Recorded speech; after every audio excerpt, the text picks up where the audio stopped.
It's Monday, which can only mean one thing: Monday Night Football, and before that, Mock Draft Monday. We have a big change in the order of the draft since I last did a mock draft, and it should be a lot of fun.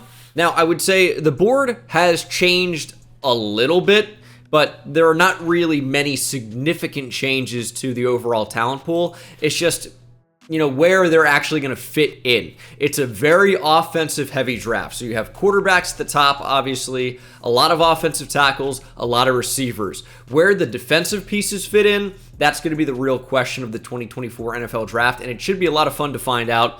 The depth at a ton of positions are immense, offensive tackle, receiver especially, and seeing which quarterbacks actually end up entering the draft is going to be very interesting because you have a lot of question marks about guys like Shedeur Sanders, Carson Beck, J.J. McCarthy, Quinn Ewers. Now, a couple of those guys, Sanders, Ewers, definitely expected back, but things could change, especially if Texas makes a playoff run here and ends up as national champions. You never know. Of course, that's what I want. Hook 'em horns. I'm going to the Sugar Bowl in New Orleans. Never even been to that city before, so I'm excited to, see what that has in store. But Patriots at number 2 after Caleb Williams at 1. Not much has changed for me. It's still QB 1A and 1B, depending on what you want to do. Williams is a better improviser. May is better in structure. So depending on the team and who's drafting, you're going to have your different preferences. But I am going to go Drake May at number 2. By all accounts, Bill Belichick is still going to be the head coach of the Patriots. He signed an extension in the offseason, apparently, and whether or not he sticks in New England, I expect him to, because it'd just be so weird to see him leave. But we've seen the end of an era with so many different things lately. College football, no more Pac, no more SEC on CBS. I know this is a jump up to the NFL. It's not the same, but it feels like everything that I'm so accustomed to is just kind of falling apart or going in a new direction. And the Patriots having the worst season in the last 25 years, well, maybe it's time for a change in New England. But I don't know. I just don't see that happening just yet. We'll have to see what happens. But Drake May at number 2, really, really good player and certainly worthy of a top 2 selection in the draft. And now that we kind of have a couple of teams that we expect to take quarterbacks, it makes a lot more sense to have these top 2 guys as the number 1 and number 2 overall pick in the draft without doing any trades. This is how I think it's going to end up going down. You might flip May and Williams. We'll have to see. Marvin Harrison Jr. at 3. He's just probably the best receiver in the draft. I only say probably because there are a ton of great receivers. Who's to say in 5 years that the best prospect is going to end up being the best NFL receiver? But he's just a special player. Body control is amazing. He's able to just make adjustments to the football in the air like nobody I've ever seen as a draft prospect. He's got certainly good enough speed. He's a good route runner with excellent size and hands. He's just a playmaker. Like, there are certain guys you talk about where, okay, this guy's a really good athlete, or this guy has really good numbers. This guy is just an overall combination of everything. You can see him and he's different. That's the only way I can explain it. You see a certain player and you go, wow, that's a special player, more so than just someone who's really good. I don't know if that makes sense, but Marvin Harrison Jr. is special. Just makes plays you'd never expect somebody to make. And I think that's really the trademark of, a special prospect and player. They just keep surprising you week in and week out. At number 4, I'm going Olu Fashanu from Penn State to the Washington Commanders. Offensive line is something that's going to be a pretty big need for them. And if you can have a shot to get a franchise left or even right tackle if you want to move him over, I think you do that inside the top 5. Sam Howell looks like he's going to be your guy at least for another season. So got to give him some type of protection. Olu Fashanu certainly fits the bill. Bears at number 5. This is where things start to get interesting. And as much as I think they could use an upgrade on the offensive line, it really, to me, is within the interior. And I've said this in about every mock draft I've done. Braxton Jones is a solid left tackle and up and coming. Darnell Wright was a top 10 pick last year at right tackle. Tackle is not necessarily the position you need to upgrade. It's really the interior of your offensive line, and specifically moving forward, center. The guard spots could end up being good. Signed Nate Davis from Tennessee last year. Of course, drafted Tevin Jenkins. Cody Whitehair is kind of like the aging guy that is kind of like the odd man out at this point. Now, their offensive line is overall solid, but not exceptional. I think with the new quarterback, they could certainly look a little bit better. I think Justin Fields could still end up being the guy for Chicago. I think there's a world where that's true. But he's one of those guys that doesn't do his offensive line any favors when he's holding onto the football and processing really slowly. Quarterback sacks are often a quarterback stat. It's not always on the offensive line.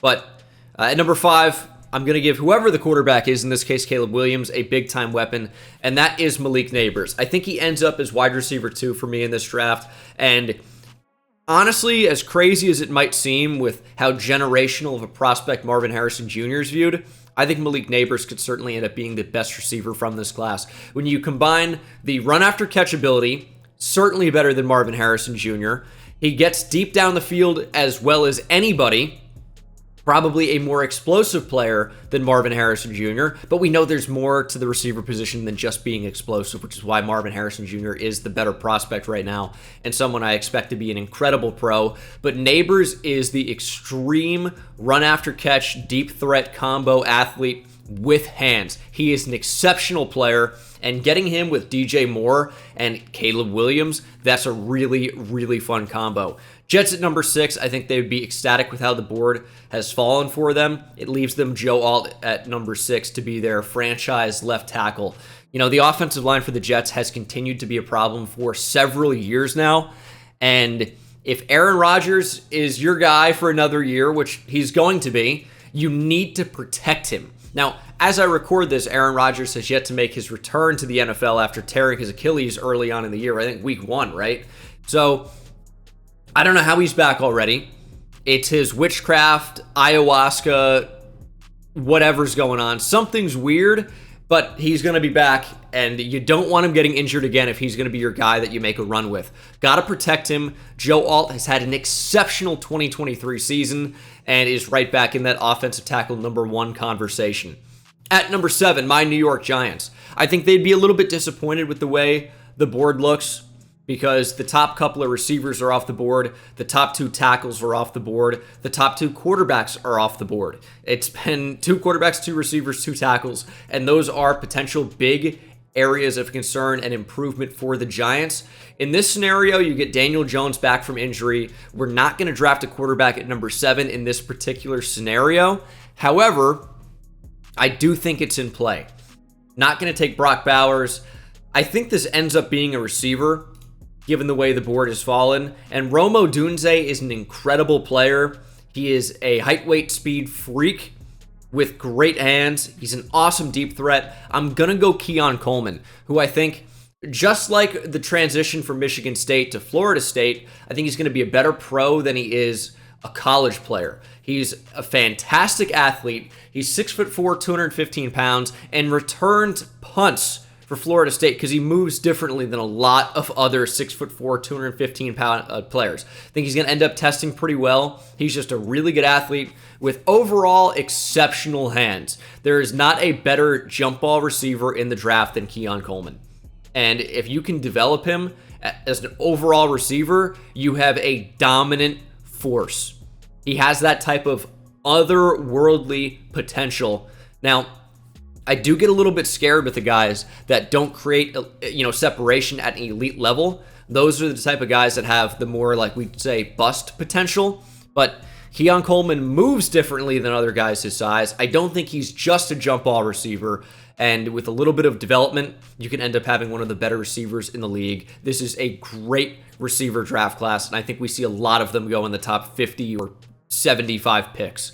At number 8, have the Tennessee Titans. I have them going J.C. Latham from Alabama. He's played right tackle for Alabama. There was a thought that he was going to move over to left tackle, but then Alabama flipped Caden Proctor from Iowa to Alabama, and he just has started at left tackle pretty much the whole year.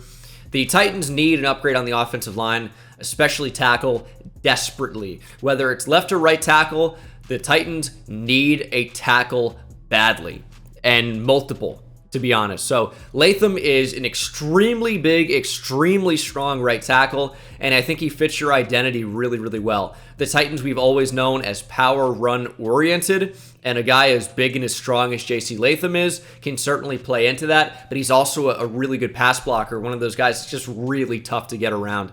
And if you're going to end up transitioning to a more vertical passing offense with Will Levis as your quarterback, Latham just fits the bill all the way around. So really, really like that pick for Tennessee. And then I have the Saints here. I have Dallas Turner in my practice mock draft here. And I think it just has to be him still. I don't know why he's lower on the PFF board. I still think he's going to be the first defensive player off the board. When you look at his combination of athleticism plus length plus age, it's just a player that ends up going high in the draft. He is a true junior who is as explosive and twitchy as any pass rusher you'll find in this draft, and he makes plays equal in the run game as well as affecting the quarterback. He's just a really, really good player who continues to get better and better and better.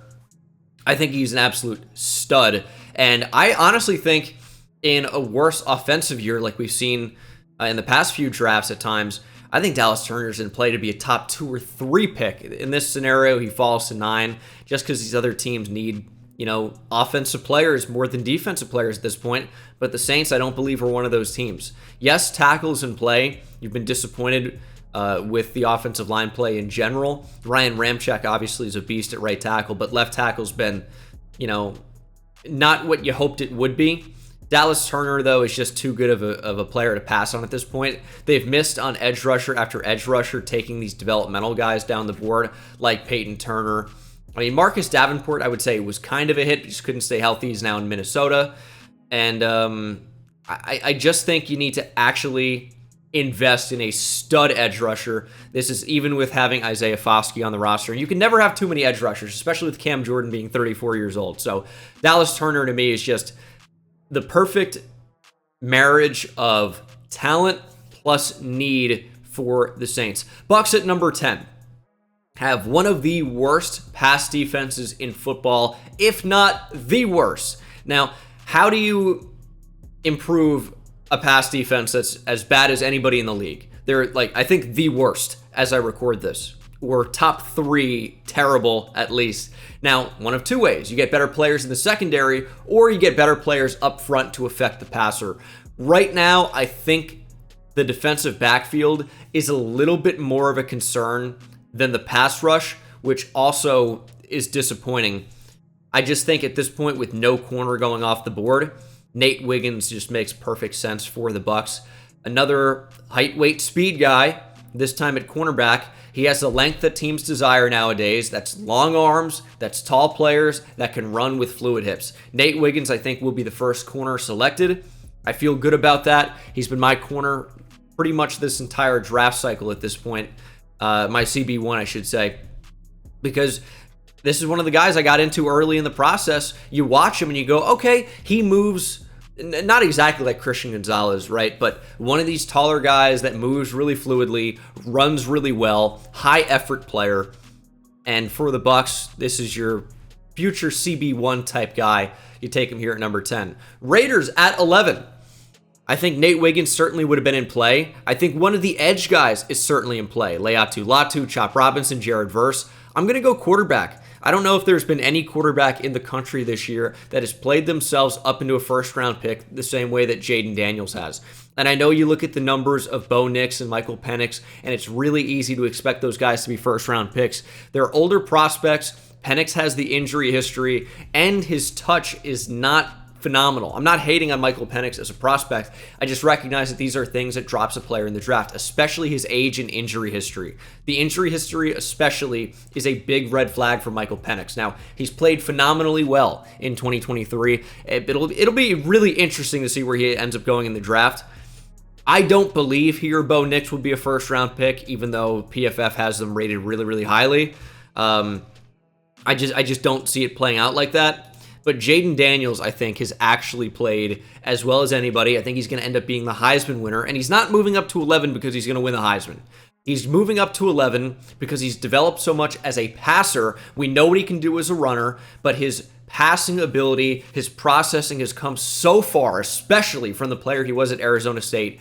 He is a really, really good prospect, and I think certainly in play to be the third quarterback off the board. You have a team like the Raiders that needs a quarterback. Jimmy G's not the guy. Aiden O'Connell's probably a career backup. Who knows, could have some really good spot starts. Maybe he ends up starting a season or two. You know, we've seen a guy like Ryan Fitzpatrick make a career out of that. But I think you need to invest in a quarterback. If you can do so high in the draft with a player as dynamic as Jaden Daniels, I think you do that at 11. At number 12, we have a player that I don't really feel will be available. Given the way the board has fallen, though, and the teams picking ahead, I don't believe that any of these teams would take him. But it's Brock Bowers, tight end out of Georgia. I think he is as good or better of a tight end prospect as Kyle Pitts. And that's not recency bias. That's just Brock Bowers is the complete package at tight end. He is an exceptional athlete, amazing run after catch ability, great hand, and a willing and talented blocker. He is the complete package of what you'd want at the position. Kyle Pitts goes top 5 in the draft because he is such a freak athlete, but Brock Bowers is a really, really good athlete as well. I think he's going to end up being a focal point of any offense that he goes to, in the same way that we saw guys like Gronk or Travis Kelce. I think Brock Bowers is that type of a prospect. Now, is he going to be as good as any of those guys? Those are the best tight ends of all time. You know, up there with Tony Gonzalez, some other guys as well, Antonio Gates. But Brock Bowers is in that tier of tight end prospect that we just don't see very often at all. He is an exceptional player. I think he's a top 10 pick. I think he's a top 5 talent. He is really, really good, and certainly the best tight end that they would have had since Antonio Gates. Ladarius Green. You guys remember Ladarius Green? Yeah, obviously he's not in that same tier, but Brock Bowers is so good. This pick for the Bengals was difficult because I've given them Jerzon Newton quite a lot, and I love Johnny Newton from Illinois. He's an undersized interior defensive lineman with a lot of juice as a pass rusher. Maybe not so much as Kalijah Cansey from a season ago, but really good hands, explosive, powerful, and packs a punch for a guy who's smaller. He's like, what, 6 foot, 6'1", 290 pounds. Might be a little bit inflated here on PFF, but he's not an exceptionally tall or big interior defensive lineman with shorter arms, and these are things that drop a player in the draft, yet I've had the Bengals taking this guy time and time again. I am going to mix it up today, but I do think he ends up being a top 20 pick. It's not a great interior defensive line class, and believe me, I've wanted to throw some of my guys up near the top of the draft, like Devondre Sweat. I've been trying to get him into the first round. It hasn't worked out. It's just, you know, nose tackles typically don't go so high unless you're an exceptional player. And he is an exceptional player. A little bit older, 5th-year senior, late breakout year, but it's going to be really interesting to see where he ends up going. But great players, unfortunately, don't always go high in the draft, even if everyone knows they're great. Brian Branch, undervalued nickel corner position, ends up going at number 45, even though he was a top 20 player in the draft easily and has already played well as a rookie. It's like, what are we doing?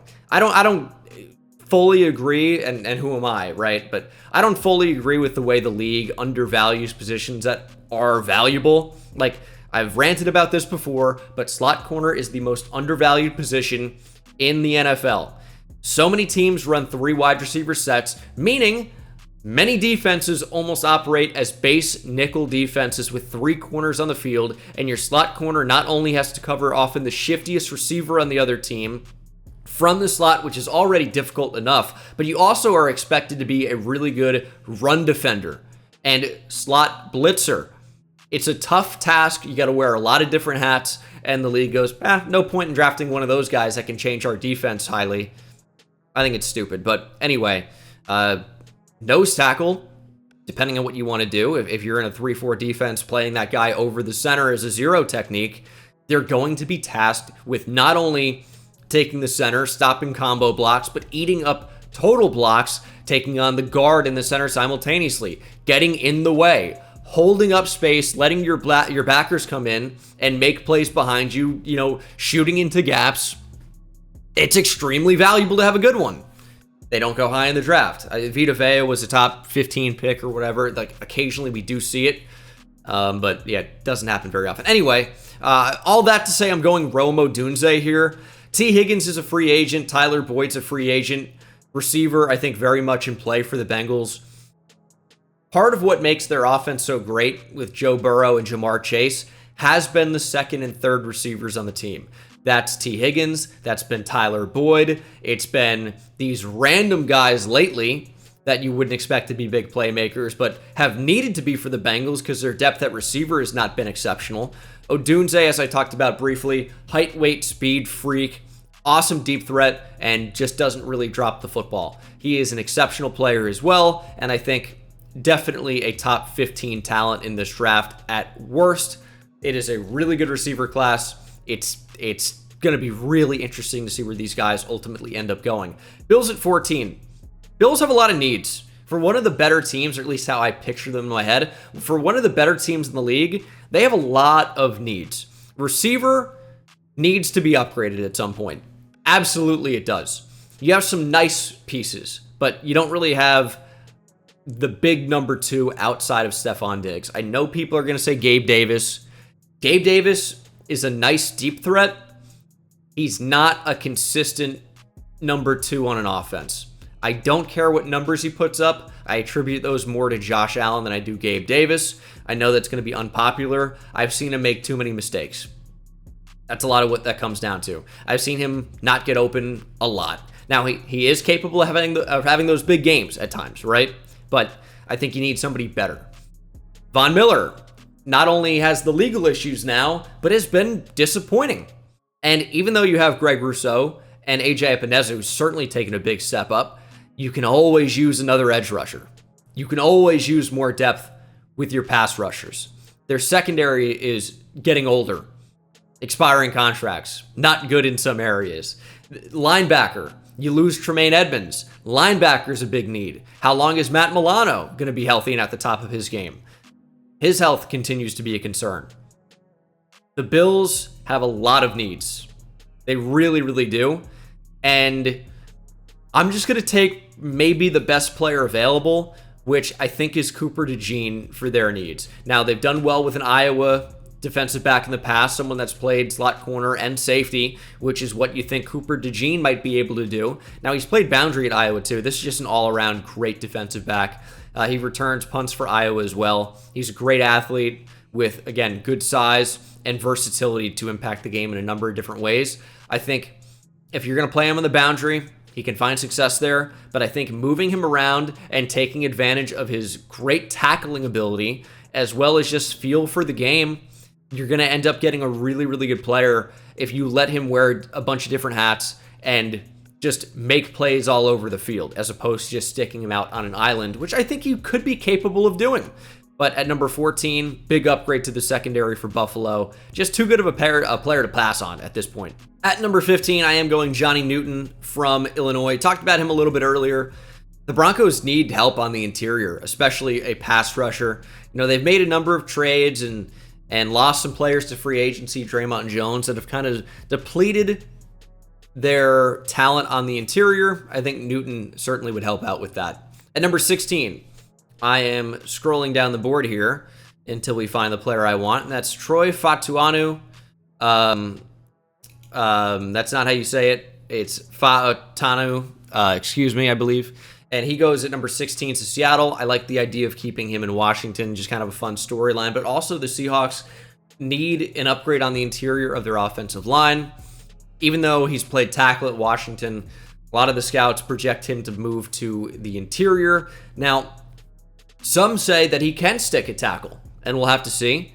But this is considered to be maybe the top interior offensive line prospect in the draft. And you'll find in this particular draft, a lot of those top interior offensive line prospects are tackles that are expected to move inside, either because of short arms or just maximizing their ability. Guys like Graham Barton is expected to move inside. That's a big one. Troy, obviously, Tanu as well. When you look at the actual interior, you know, I've heard that a number of these guys just do not earn starter grades. Guys like Zach Frazier, JPJ, certainly could be. Cedric Van Pran maybe as well.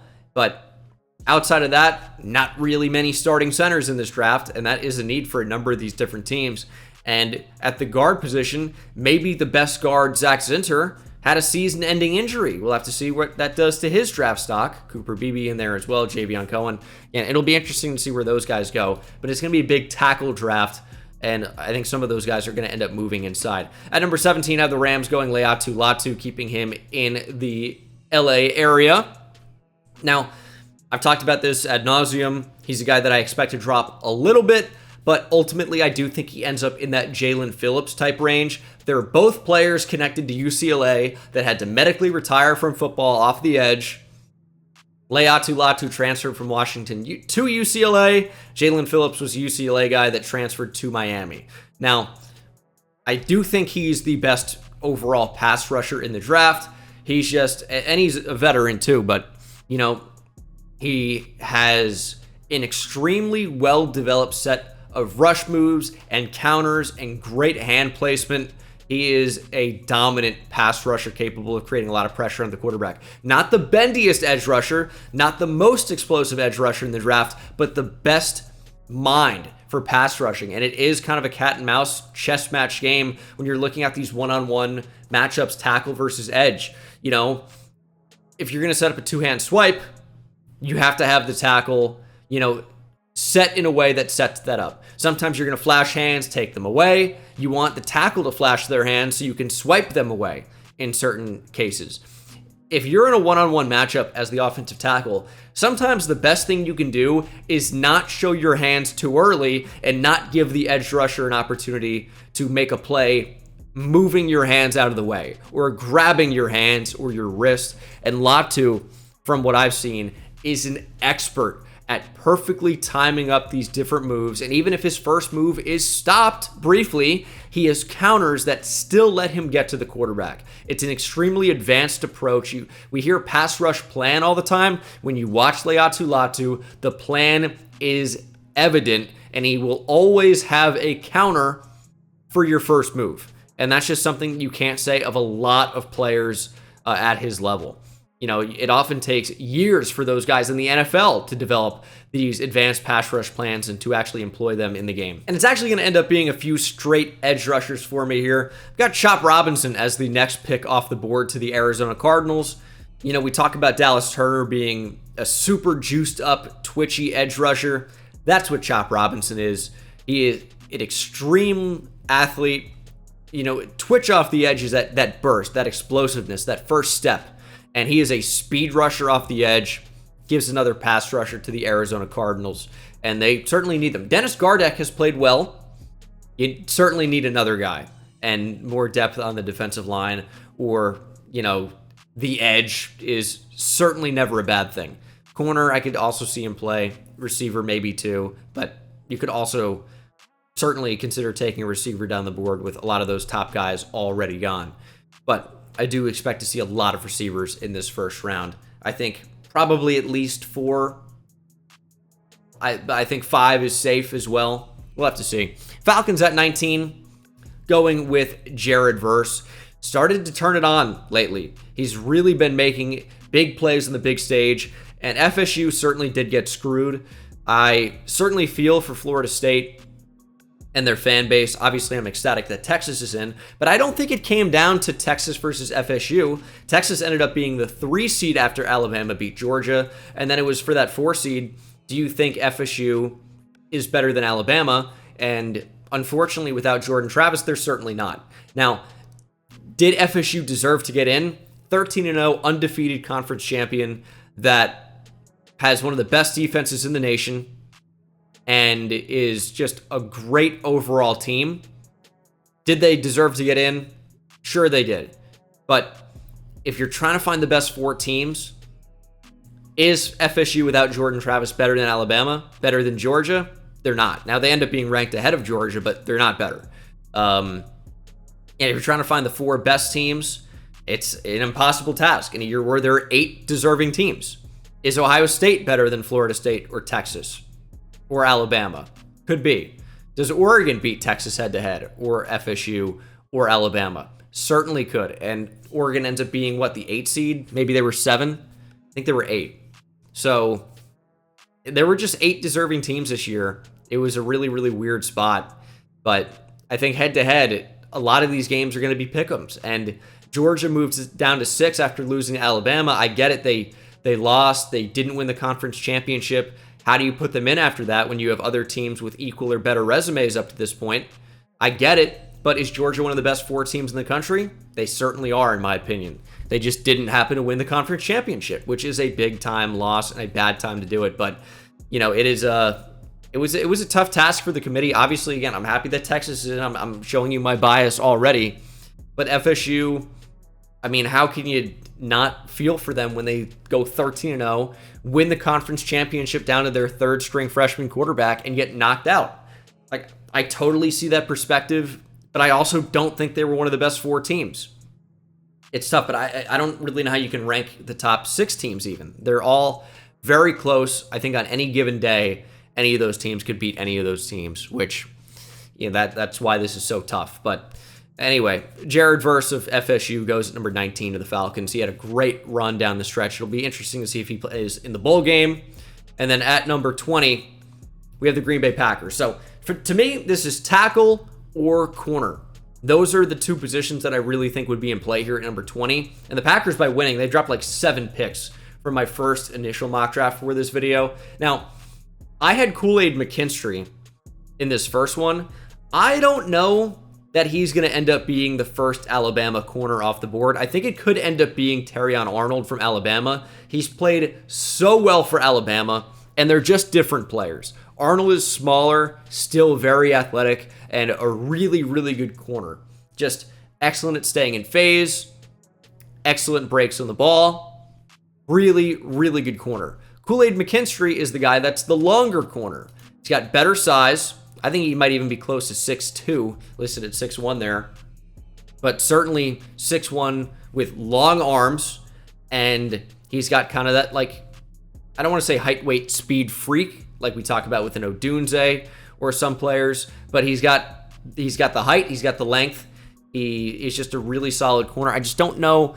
I don't know how well he's going to test. I know he's not the most athletic player, even though he's a good athlete. It'll be interesting to see what his combine and pro day looks like. It's not the end all be all, but it just is interesting. It's another kind of like accolade, another tool to evaluate some of these players. I'm not sure he's going to be the first corner off the board. I think it depends what you want to do. If you're in a heavy press man scheme, I think McKinstry's probably the better option. If you're not, maybe it's Terrion Arnold, but I did want to show him some love, get him inside the first round and even higher up. I think he has been in the first round for me, but a little bit higher up. Vikings at 21. I'm going to go with a quarterback, and I'm going to go Carson Beck. And I know that's going to be crazy to some of you because how is Carson Beck going ahead of Michael Penix and Bo Nix, who are in the Heisman conversation? J.J. McCarthy. J.J.'s played really well at times and hasn't had to play well at times because Michigan has just run the ball down people's throat. That they haven't had to throw. But McCarthy is a really good athlete with a good arm and has made some incredible throws, but it's, you know, some more projection with him. But Carson Beck was so impressive, and he was under the radar for me for a lot of this time until you go back and watch him. And you go, okay, it's not just Georgia being so great. Carson Beck is elevating them. He is consistently on time and on target. He is accurate and really doesn't make a ton of mistakes. Did make some against Alabama, but overall has played very, very well this year. And consistently what I think about when I think about Carson Beck is on time and on target. He's not going to wow you with his improvisational ability and his running ability, but he's consistently smart, accurate, and on time with the football. And those are traits of a successful NFL quarterback. And for the Vikings, that might be without Kirk Cousins. He's a free agent, also big-time injury. What happens with him? Maybe he goes back to Minnesota. Even if he does, Carson Beck would be under contract now for 4 seasons plus the 5th-year option for first-round rookies. You could have your franchise guy and get him at number 21. I think he has NFL starter capability, certainly. At number 22, I have the Colts. We're going to go Kool-Aid McKinstry here. Corner, certainly a need. I could also see edge for sure, maybe receiver, but to me, edge and corner might be the 2 biggest needs on this Colts team. Kool-Aid McKinstry kind of fits what you see from Chris Ballard a lot, which is the certainly above average athletes, which I think Kool-Aid McKinstry is, even if he's not an exceptional athlete. But the combination of height and length, Chris Ballard, the Colts GM, loves that combination. We talk about the RAS scores, which I'm sure I'm going to be saying that more and more and more as we get through the NFL offseason with, the combine and pro days. RAS is the relative athletic score made by Kent Lee Platt at MathBum on Twitter. It's a combination of agility, strength, size, and speed testing, and quickness, I guess if you want to throw that in there as well, to get an overall score for athletic profile that factors everything in, not just 40 time, not just 3-cone. It's everything plus their height and their weight, weighted against every other draft prospect since, I believe, 1987. It's a great score, and a lot of the times, the best players in the league hit certain thresholds and are a certain overall score. And if they're below that, their chances of being good are just lower. It's just, there's so much data to back it up. Anyway, I think Kool-Aid McKinstry is going to end up grading out fairly well with the RAS. We'll have to see, of course. And Chris Ballard historically loves that. Steelers at 23. Got kind of a fun one here. I'm going to go Amarius Mims from Georgia. Well, he's buddies with Broderick Jones, who went to the Steelers in the first round at tackle last year, and they might be a franchise tackle duo. Now, Mims took over for Broderick Jones at times last year. They moved around, and obviously with injury, guys are going to have to move around, and Mims has been injured this year, unfortunately. He's a really, really good athlete with exceptional size. I keep saying exceptional, but it's true in the case of a lot of these guys. You look at Amarius Mims here, he's 6'7", 340, and moves like he's a lot lighter and smaller than that. But I think you're trying to find your franchise tackles. You may have done it with Broderick Jones, and I think you can finish it off with Amarius Mims and address a secondary linebacker, interior offensive line down the board. Texans at 24, ending up going to be one of my favorite players in the draft. It's Brian Thomas Jr. from LSU. Now, I want to find my Texas guys getting in here. Probably Adonai Mitchell, AD Mitchell, going to be the first one off the board. But Brian Thomas Jr., I think, again, there's been few that have raised his draft stock as much as him. Jaden Daniels is one, his teammate at LSU, and that is a big factor in Brian Thomas taking a big step up. But he is a long strider with great size. He's an incredible deep threat and can also go up and get the football. Love Brian Thomas Jr. as a prospect. And for the Texans offense that's building around C.J. Stroud, Tank Dell unfortunately suffered a big injury yesterday as I record this. Nico Collins is a great player, but getting in a big-time deep threat like Brian Thomas Jr., I think is going to do a lot for that offense and finalize that receiving core. Nico Collins, Brian Thomas, Tank Dell, John Mechie factoring in. I'm not even worried about Robert Woods or, I want to say Nico Collins again, but I've already named him. Noah Brown. You don't need to worry about some of those other guys. Noah Brown and Robert Woods as they're aging and kind of been like, I don't want to say journeyman type receivers, but at this point they're kind of in that same skill set or that same talent level. You can finalize your receiving core of the future with Thomas, Collins, Dell, and then Mechie rotating in as that fourth guy. I think it's a great, great pickup for the Texans that can then transition to focus on defense, which has already played above expectations this year. Chiefs at 25. Chiefs, their defense has been great this year. Their offense has been less than you'd expect or want, and that is talent at receiver, a lot of it. Emeka Egbuka, I think, is a nice addition to this offense. He might end up being a primary slot receiver at the next level, but he's also got the ability to be a deep threat. I think he's at his best working in the slot, and I think he's going to be a really nice addition to this offense that just needs another reliable receiver. I think some of these guys that they've taken chances on haven't worked out up to this point. That's guys like Kadarius Toney, obviously, but Sky Moore is a non-factor in this offense. Emeka Egbuka could actually produce with Patrick Mahomes. Also, bring some speed into this offense. Not the worst idea. Jaguars at 26. Have them going Graham Barton with the expectation that he moves inside to guard. That's kind of what he's expected to do. Shorter arms. Maybe a team drafts him and thinks he can stick at tackle. certainly an option, but seems like he's probably going to move inside to guard, and that is a position of need here for Jacksonville. Cowboys at 27. Thought about this one for a while because they're another team. Maybe if Graham Barton gets here, he's the pick. Tyler Smith moves out to tackle. What a player Tyler Smith has been, by the way. He's exceeded expectations. We knew he's a project with potential. He's played well earlier and ahead of schedule. So with as well as he's played at left guard, I don't know that you necessarily want to move him to tackle. Tyron Smith has a big injury history, and Terrence Steele is not good. I'm going to go with a tackle here in Talisa Fuaga from Oregon State. Another guy that's really raised his draft stock. He's a mauler in the run game. He's a right tackle for Oregon State that I think could end up being an instant starter for a team. And for the Cowboys, they certainly need one. Pass protection, not exactly bad either, so don't be worried about that if you're like, oh man, Terrence Steele can't block anything. Fuaga, even though I would say he's better in the run game, not awful in the pass game either. Lions at 28. I'm going to go JT Tuimoloau from Ohio State. He is a solid edge rusher that is dependable, somebody you can count on, somebody that at times has wrecked and changed games. He was somebody that gave number 4 overall pick in the draft here, Olufashanu, some trouble in back-to-back years. At number 29, I have the 49ers, and the 49ers need help on the offensive line. Not only is Trent Williams older and potentially retiring somewhere in the near future, right tackle also a need as well. Thankfully for the 49ers, there are a number of good tackles available with Jordan Morgan, Patrick Paul, Tyler Guyton, Kingsley Suamataia, a bunch of really, really good tackles. I had them going Tyler Guyton. I think I've done that a number of different times, but it just feels like a great fit for their offense. You just stick him in at right tackle for now, potentially move him to left tackle once Trent Williams is gone. Ravens at 30. Edge is a position of need, potentially the interior of the defensive line if you lose guys that have played so well this year to free agency like Justin Madubuike. Corner, to me, is certainly near the top of the list of positional needs. And I think Kamari Lassiter has played so well for the Bulldogs this year, and I think he's played his way into that first-round conversation.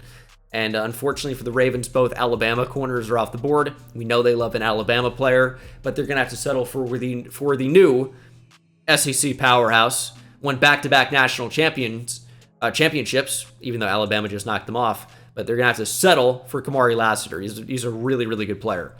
Dolphins at 31. I think it's a tackle all day. Just depends which one you want. I'm going to go Patrick Paul here from Houston.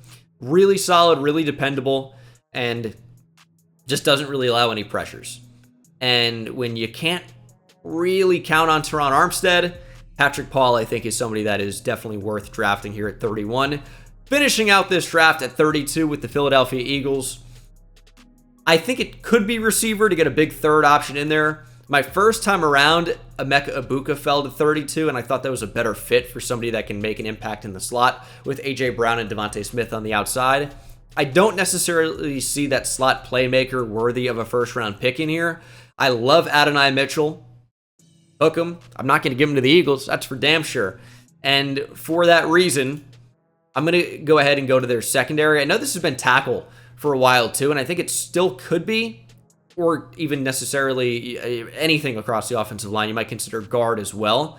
But tackle, especially with Lane Johnson, you want to find his understudy. But also, while he's still playing at a high level, you want to find the best players possible to be good right now. And their pass defense has not been good this year. And a guy that's a big riser is Quinion Mitchell from Toledo. Another one of these guys with excellent height and speed. And he has played exceptionally well for the Toledo Rockets. Really, really good player. And I think one of these underrated guys is going to end up flying up in this draft cycle. One of Dane Brugler's favorites. And it's not hard to find out why when you watch him play. Great speed, lockdown corner, and the Eagles, I think, could certainly use that with their aging or not great corners in some instances right now. So they upgrade their pass defense, and that finishes Mock Draft Monday. That's the list, and that's the video. Thanks for watching, and I'll see you in the next one. Take it easy.